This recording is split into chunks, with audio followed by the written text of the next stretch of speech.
Guys, naglalakad na po tayo papunta po dun sa bahay ng pupuntahan po natin.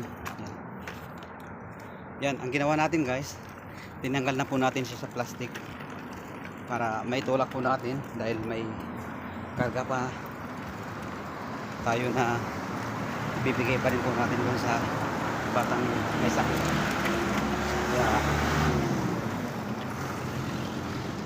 Yan, ito po yung buhay po natin bilang OFW, yung makatulong at para naman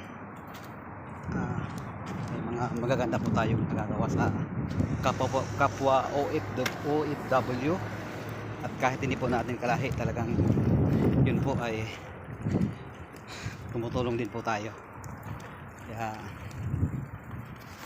sa lahat guys ng mga nagme-message po sa akin na hindi ko po nakikita, na hindi ko po alam o hindi ko po mga kilala sila, pasensya na kayo kung hindi ko man lang po kayo mabigyan po ng aksyon, dahil unang-una po guys, mas pina-priority ko po yung mga nakikita po natin yung sitwasyon nila, kaysa sa hindi po natin nakikita yung sitwasyon na bigla na lang po magme-message sa ating messenger.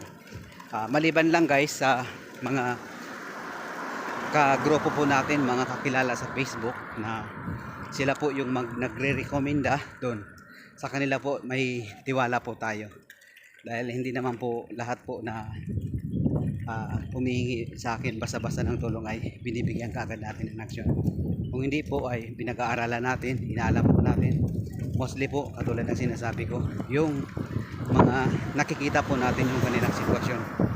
So yan, medyo yan, pawisan na kaagad tayo. 5 minutes pa lang tayong naglalakad dahil napakainit po yung klima dito.